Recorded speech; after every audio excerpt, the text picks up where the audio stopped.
Shalom saudara Bapak Ibu dimanapun saudara berada. Saya berdoa sukacita, damai sejahtera ada di rumah saudara, ada di keluarga saudara. Hari ini kita akan baca firman Tuhan Imamat 13 tentang penyakit kusta. Suatu hal yang sangat kental dengan ikatannya dengan lambang dosa saudara. Ini hari ini akan menarik sekali, tapi sebelum ke sana saya mau ajak kita menyembah Tuhan, memuji Tuhan. Mari kita benarkan hati kita, mari kita sembah Tuhan dan fokus di hadapan Tuhan. Amin.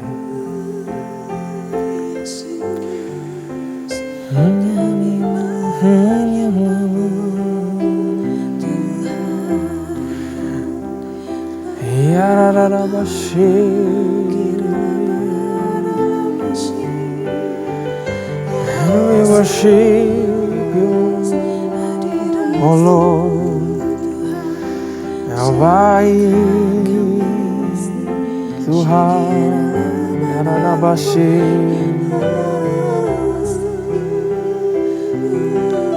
Thank you Jesus, thank you.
Berada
sembah Kau Tuhan.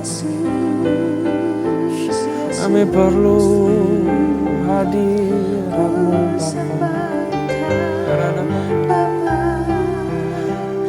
Berkati kami Tuhan, hati jemaat-Mu Bapa.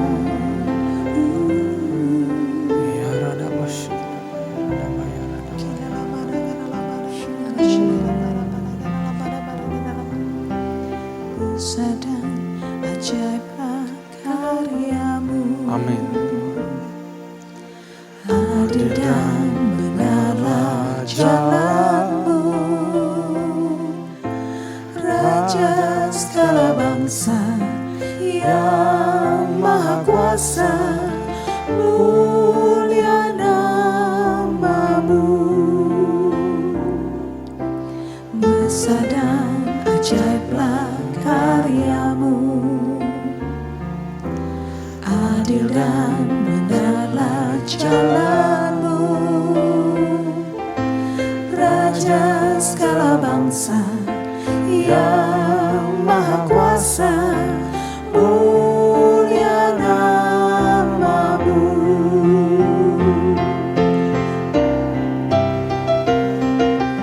Layaklah segala bangsa sujud kepadamu, sebab Kau Allah yang kudus, layak disembah. Layaklah segala bangsa sujud kepadamu, sebab Kau Allah yang kudus, layak disembah.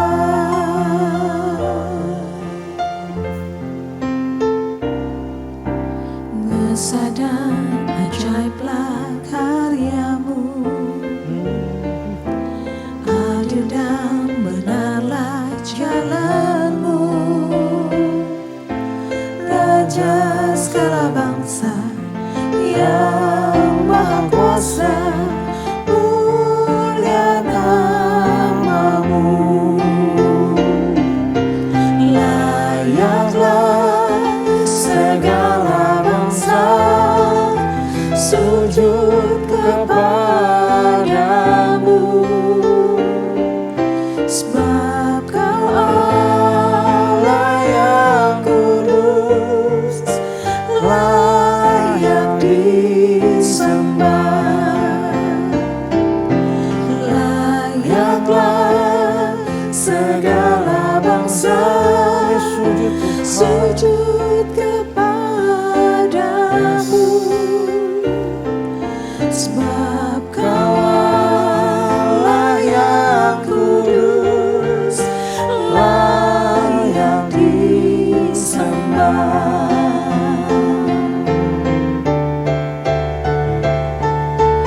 Layaklah segala bangsa sujud kepadamu, sebab Kau Allah yang kudus, layak disembah.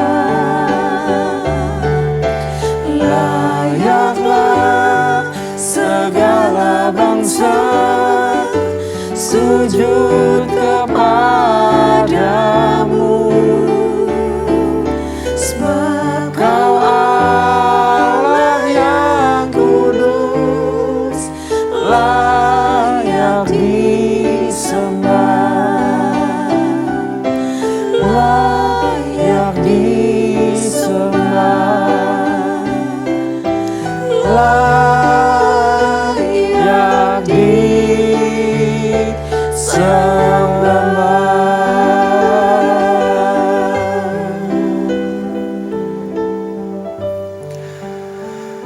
Bapa, sungguh Kau layak disembah, Kau layak dipuji Tuhan. Segala bangsa sujud kepadamu ya Bapa. Karena Kau Allah yang layak, worthy is your name. Bahkan surga berkata kudus, kudus dan kudus. Dan semua tetua-tetua melemparkan mahkotanya. Because you are worthy, Tuhan. Kami bersyukur punya Allah seperti-Mu. Kami bersyukur kami mengenal-Mu, Tuhan. Berkati hamba-Mu, berkati kami semua. Akan belajar firman-Mu, Tuhan. Pada hari ini, Bapa. Berikan kami hikmat. Berikan hamba-Mu hikmat. Berikan kami pengertian. Terangi pikiran kami, terangi hati kami. Persiapkan kami. Hanya dalam nama Yesus. Haleluya. Amin. Sekali lagi shalom, saudara. Salam damai sejahtera, sukacita buat saudara, dimanapun saudara berada. Mari kita buka, saudara, Imamat. Pasal yang ke-13. Ya, saudara buka dan saudara seperti biasa tentunya siapkan catatan.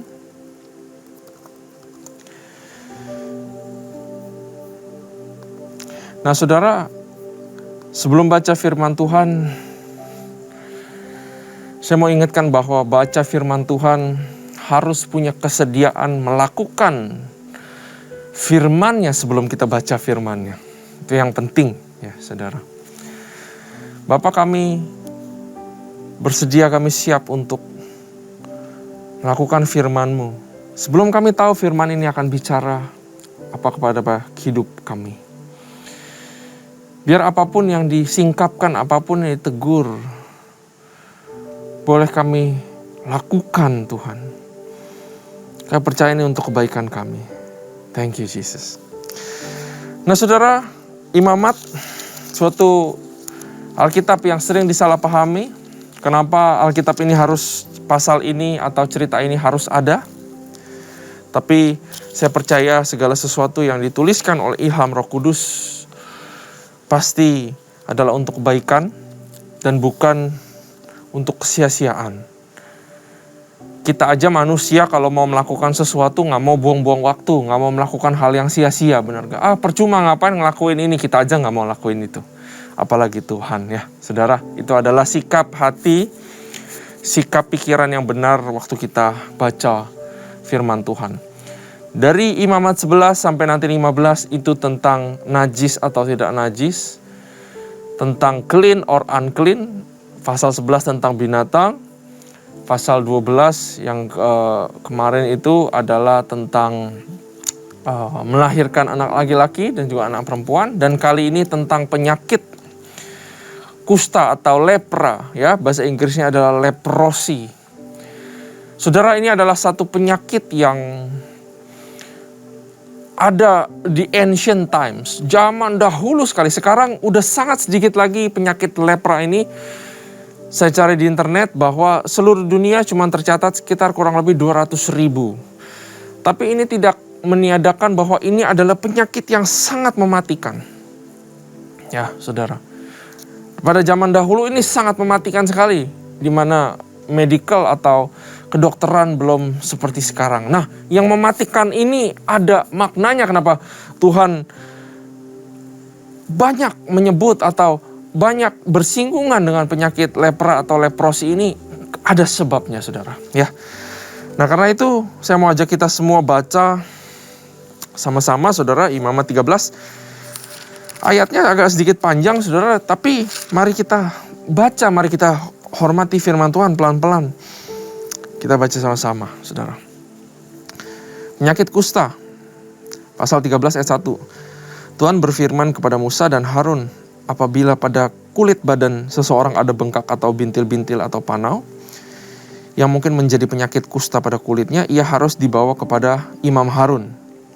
Begitu muncul, saudara, harus dibawa ke Imam Harun.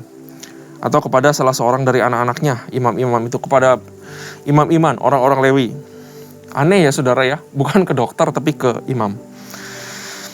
Ayat 3, imam haruslah memeriksa penyakit pada kulit itu, dan kalau bulu di tempat penyakit itu sudah berubah menjadi putih, artinya udah menyebar atau udah menjadi lebih akut, dan penyakit itu kelihatan lebih dalam dari kulit, maka itu penyakit kusta. Kalau imam melihat hal itu, haruslah ia menyatakan orang itu najis. Dia unclean, dia harus diisolasi, dia harus keluar dari kemah bangsa Israel. Tetapi jikalau yang ada pada kulitnya itu hanya panau putih, hanya bercak-bercak putih, saudara, dan tidak kelihatan lebih dalam dari kulit, dan bulunya tidak berubah menjadi putih, imam harus mengurung orang itu 7 hari lamanya. Pada hari yang ke-7 haruslah imam periksa dia. Bila menurut penglihatannya penyakit itu masih tetap dan tidak meluas pada kulit, imam harus mengurung dia 7 hari lagi. Ya, total 14 hari, saudara. Kemudian pada hari yang ke-7 haruslah imam memeriksa dia untuk kedua kalinya, diperiksa lagi. Bila penyakit itu menjadi pudar dan tidak meluas pada kulit, imam harus menyatakan dia tahir, dia bersih, dia clean. Itu ternyata cuman bintil-bintil, cuman penyakit kulit biasa, saudara. Mirip ya kayak COVID, mungkin kalau kita baru batuk-batuk sedikit kita mungkin cepat-cepat periksa dan segala macam, ternyata bukan COVID ya. Mirip, saudara. Dan ini hikmat dari zaman ancient yang dulu Tuhan sudah berikan kepada bangsa Israel. Yang sekarang di tahun 2022, exactly kita melakukan hal yang sama. Betapa hebat Tuhan kita.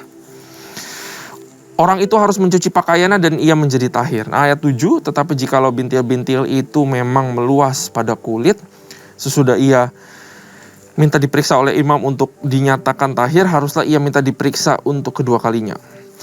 Kalau menurut pemeriksaan imam bintil-bintil itu meluas pada kulit, imam harus menyatakan dia najis, itu penyakit kusta. Apabila seseorang kena kusta, ia harus dibawa kepada imam. Kalau menurut pemeriksaan imam pada kulitnya ada bengkak yang putih, yang mengubah bulunya menjadi putih, ada daging liar, ada daging timbul pada bengkak itu. Ini sebenarnya Yesus yang sedang menjadi dokter, saudara, sedang ngajarin imam menjadi dokter. Kenapa imam? Karena penyakit kusta ada hubungannya dengan makna spiritual yang nanti kita akan belajar. Ayat 11, maka kusta idapanlah yang ada pada kulitnya. Imam harus menyatakan dia najis dengan tidak usah mengurung dia karena orang itu memang sudah najis. Ya, sekali lagi saya tekankan, saudara, bahwa najis ini artinya bukan dihukum, bukan dia berdosa, bukan dia kurang ajar sama Tuhan, bukannya dia bersalah, saudara. Tapi karena memang lewat penyakit yang di luar ini, karena mungkin Tuhan gak pengen ini menyebar luas, orang ini harus dikhususkan, dipisahkan. Karena itu harus dikasih status clean or unclean. Hanya seperti itu, saudara. Tuhan cinta orang ini. Orang ini mungkin kena penyakit, nggak tahu kena dari mana, ya. Oke, sama dengan kita, saudara. Jangan kira kalau kita kena penyakit atau apa itu artinya hukuman daripada Tuhan. Tuhan itu mencintai kita. Nah, mungkin kadang-kadang kita suka tidak mengerti kenapa kita mengalami satu sakit penyakit. Tapi saya mau bilang bahwa apabila kita mengalami satu sakit penyakit, saya sendiri pernah, saudara, mengalami sakit penyakit. Ya, rasanya saya tahu seperti apa. Dan itu artinya memang orang lain kalau mengalami apa yang kita alami mungkin dia gak survive. Tapi firman Tuhan bilang kita itu bisa tahan cobaan yang diizinkan sama Tuhan. Jangan anggap diri kita bahwa wah kita kena hukum, kita kena ini. Ya, tapi mari kita datang kepada Tuhan. Orang-orang ini datang kepada imam. Artinya kita juga harus datang kepada Tuhan. Meminta pertolongan pada waktunya. Kalau dulu orang Israel datang itu ke imam manusia, Harun dan anak-anaknya. Tapi kita sekarang ke imam besar. Untuk meminta pertolongan kasih karunia pada waktunya. Kalau kita sedang mengalami sakit penyakit, saudara, jangan pertama datang ke Tuhan. Minta pertolongan daripada Dia. Saudara, saya bukan Tuhan, saya gak bisa bilang bahwa saudara pasti sembuh. Tapi saya percaya kesembuhan. Saya percaya kesembuhan bisa terjadi, saudara. Dan justru lewat sakit penyakit ini mendekatkan orang yang sakit ini kepada imam. Kita juga sedemikian harus seperti itu. Apabila kita mengalami sesuatu yang di fisikal jasmani kita, baiklah kita datang kepada Tuhan sehingga kita mendekatkan diri kita kepada Tuhan. Berapa banyak kesaksian yang saya dengarkan termasuk diri saya sendiri mengalami sakit penyakit yang sangat luar biasa bahaya, justru mereka mendekatkan diri kepada Tuhan. Puji Tuhan ada yang disembuhkan, puji Tuhan juga masih ada yang bertahan sampai sekarang. Itu karena kasih karunia Tuhan. Tapi semuanya menjadi dekat sama Tuhan. Bukankah itu yang paling penting, saudara? Sakit nggak sakit, dekat sama Tuhan. Satu hari manusia pasti mati. Mari kita lanjut ayat 12. Jikalau kusta itu timbul di mana-mana pada kulit, sehingga menutupi seluruh kulit orang sakit itu dari kepala sampai kakinya, seberapa dapat dilihat oleh imam. Dan kalau menurut pemeriksaannya kusta itu menutupi seluruh tubuh orang itu, maka ia harus dinyatakan tahir oleh imam. Ia seluruhnya telah berubah menjadi putih dan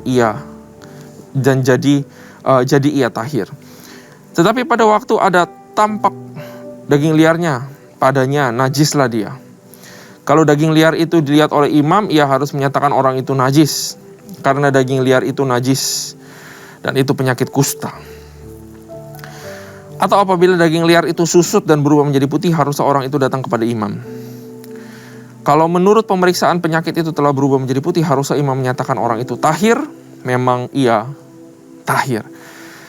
Apabila kulit seseorang ada bara yang telah sembuh, tetapi di tempat bara itu timbul bengkak yang putih atau panau yang putih kemerah-merahan, haruslah orang itu minta diperiksa oleh imam.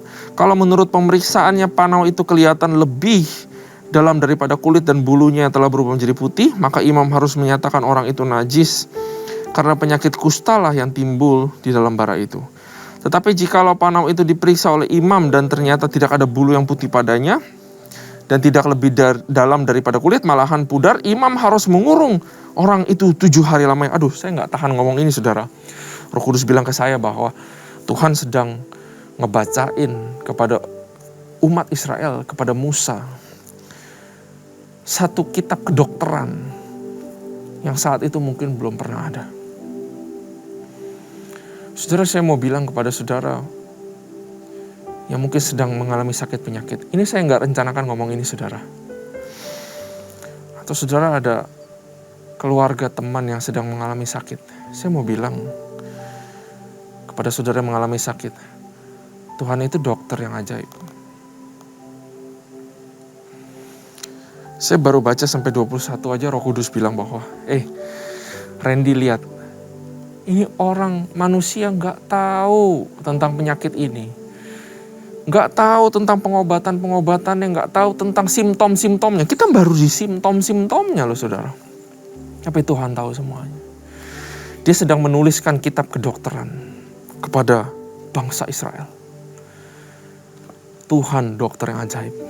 Bergantung kepada Tuhan, saudara. Amin.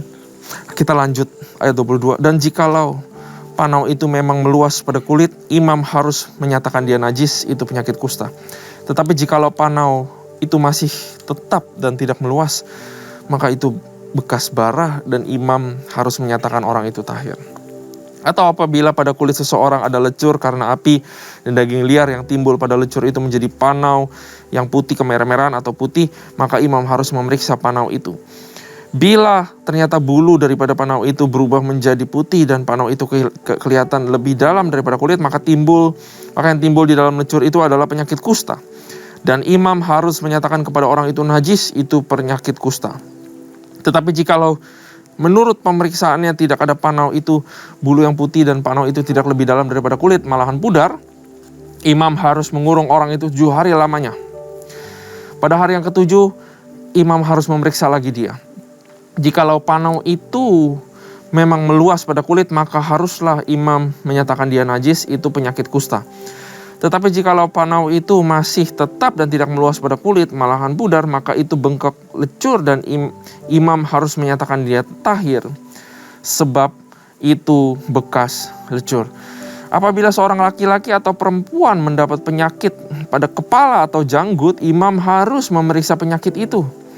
Bila itu kelihatan lebih dalam dari kulit dan ada padanya rambut halus yang kuning, maka imam harus menyatakan orang itu najis, karena itu kudis kepala, yaitu kusta kepala atau kusta janggut.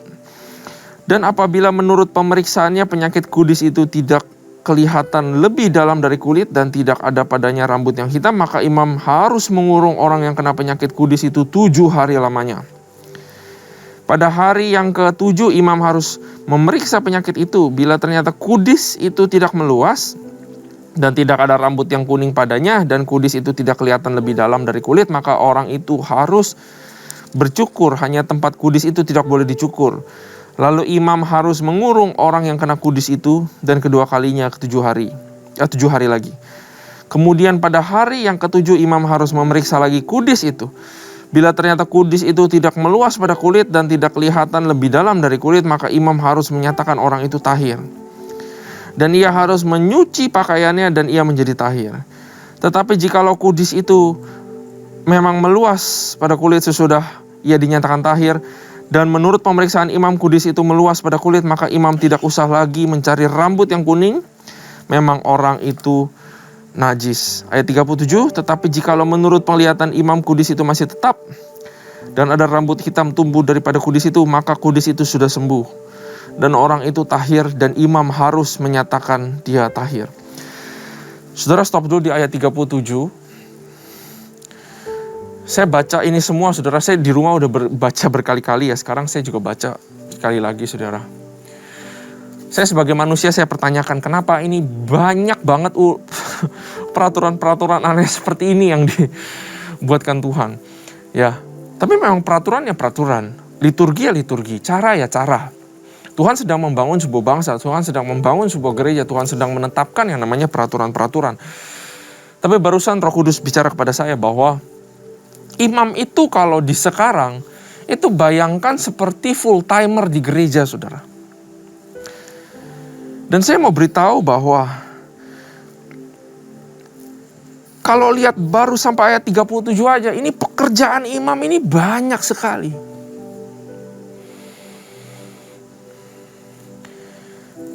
Gak boleh salah sedikit pun. Karena itu saudara, saya sebagai seorang pribadi, saya bukan full timer saudara. Tapi saya bersyukur ada orang-orang yang mau mengabdi 100% waktunya dan hatinya untuk Tuhan. Mereka banyak pekerjaannya. Ya, saya gak ngerti kenapa Tuhan kasih arahannya step-stepnya seperti itu.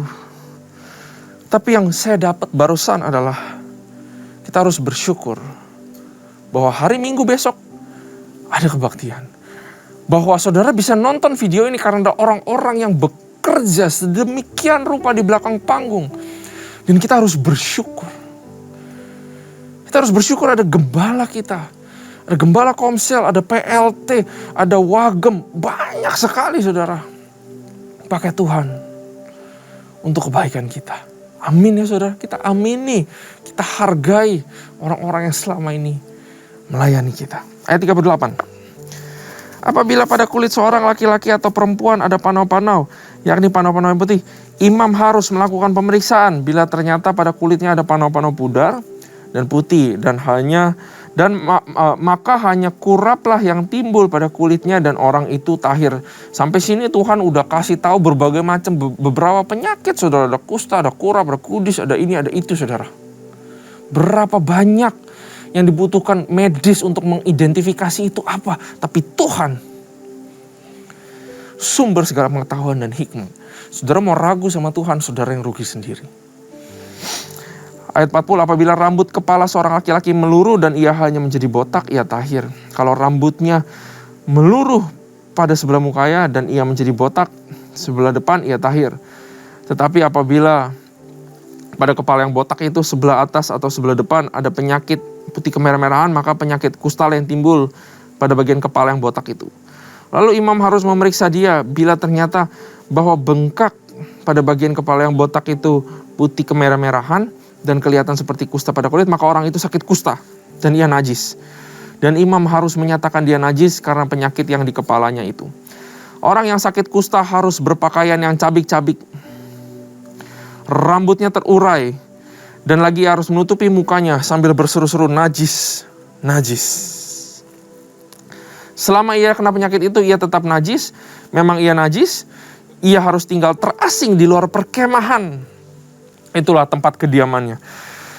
Apabila pada pakaian ada tanda kusta, pada pakaian bulu domba atau pakaian lenan, entah pada benang lungsin atau benang pakannya, entah pada kulit atau sesuatu barang kulit, Kalau tanda pada barang-barang itu sudah kemerah-merahan warnanya, maka kusta. Hal itu harus diperiksakan kepada imam. Saudara, kadang-kadang saya bingung ya, benda itu bisa kena penyakit, gimana caranya? Padahal kalau manusia ya mungkin lumrah ya, tapi barang itu bisa kena juga, saudara. Saya nggak habis pikir bagaimana, tapi yang saya ngerti adalah betapa banyak hal-hal di luar sana yang saya nggak punya kendali. Saya nggak bisa mengerti. Menyadarkan saya sendiri, saudara, kalau saya bukan Tuhan. Berapa banyak dari kita yang mau jadi Tuhan. Mau kontrol. Mau jadi Tuhan atas kehidupan kita, atas masa depan kita. Nggak akan bisa, saudara. Ya. Ayat 51, pada hari yang ketujuh ia harus memeriksa tanda itu lagi. Apabila tanda itu meluas pada pakaian atau benang lungsin atau benang pada kain padakan atau pada kulit, entah untuk barang apapun kulit itu dipakai, maka itu adalah kusta yang jahat sekali dan barang itu najis. Ia harus membakar barang-barang yang mempunyai tanda itu, karena itu kusta yang jahat sekali. Barang-barang itu harus dibakar habis. Tetapi jikalau menurut pemeriksaan imam tanda itu tidak meluas pada barang-barang itu, maka imam harus memerintahkan orang mencuci barang yang mempunyai tanda itu, lalu ia harus mengasingkannya 7 hari lagi untuk kedua kalinya. Kemudian sesudah barang itu dicuci, imam harus memeriksa tanda itu lagi. Bila ternyata rupa tanda itu tidak berubah, biarpun itu tidak meluas, maka barang itu najis. Engkau harus membakarnya habis karena tanda itu semakin mendalam pada sebelah belakang atau sebelah muka. Dan jikalau menurut pemeriksaan imam tanda itu menjadi pudar sesudah dicuci, maka ia harus mengoyakkannya dari barang-barang itu. Tetapi jikalau tanda itu tampak pula pada barang-barang itu, maka itu kusta yang sedang timbul. Barang yang mempunyai tanda itu haruslah kau bakar habis. Tetapi barang-barang yang telah kau cuci, sehingga tanda itu lenyap daripada, haruslah dicuci untuk kedua kalinya, barulah menjadi tahir. Itulah hukum tentang kusta yang ada pada pakaian bulu domba atau lenan, atau pada benang lungsin, atau pada benang pakan, atau pada setiap barang kulit, untuk menyatakan tahir atau najisnya. Nah, saudara, saya nggak akan berusaha menjadi ahli Taurat, saudara, dan mengulang tentang seluruh peraturannya, saudara. Tapi ada satu hal penting yang saya pengen kita semua belajar. Yaitu tadi di ayat 46. Selama ia kena penyakit itu, ia tetap najis, memang ia najis, ia harus terasing di luar perkemahan. Itulah kediamannya. Nah, saudara, kusta itu yang diperiksa itu muncul, ya ada bercak-bercak putih atau kemerah-merahan, terus dilihat ada bulu rambutnya, kalau ikut putih artinya sudah menyebar luas. Tapi mulai spot-spotnya itu kecil-kecil, saudara. Dan orang yang kusta itu pokoknya harus diasingkan keluar daripada kemah, yang artinya keluar daripada hadirat Tuhan, tidak bisa mempunyai communion atau fellowship, tidak bisa menyembah Tuhan. Itu adalah kerugian buat mereka sebenarnya. Juga adalah kerugian buat kita kalau kita berada di luar hubungan dengan Allah. Makanya Yesus mati supaya kita bisa menjadi hubungan dengan Tuhan. Kusta yang menyebabkan bangsa Israel harus diasingkan, disebut najis. Nah, saudara, sampai sini mungkin saudara sudah ada gambaran bahwa penyakit kusta juga disebut di sini bahaya. Sangat mematikan, jahat sekali. Saudara, yang kena kusta itu, penyakit kusta itu sekarang leprosi namanya, kalau bahasa Inggris mungkin ada yang sebut Hansen disease. Dia itu penyakit yang sangat mematikan, yang kalau nggak diobati nanti bisa buta, menyerang saraf, bisa lumpuh. Jari kaki, jari tangan itu bisa putus, saudara, busuk. Hidung kita beneran itu bisa copot, bisa busuk, bisa hancur. Muka kita bisa nggak ada bentuk. Itu penyakit yang sangat mematikan sekali. Tapi mulainya dari hal yang titik kecil. Nah, apa artinya kusta, saudara? Secara tersirat, Tuhan sedang menggambarkan simbol daripada dosa. Sebuah hal yang titiknya kelihatan kecil. Makanya harus segera langsung diperiksa. Benar? Kita kalau berdosa, saudara, melakukan dosa, cenderungnya kita ngapain? Kita malu dan kita ngumpet. Benar gak? Kita sembunyikan. Tapi firman Tuhan bilang, begitu ada titik kecil, pergi ke anak Harun atau ke Harun, siapapun yang ada di situ, langsung cepat ke sana dan kasih lihat terbuka karena kamu perlu ditolong.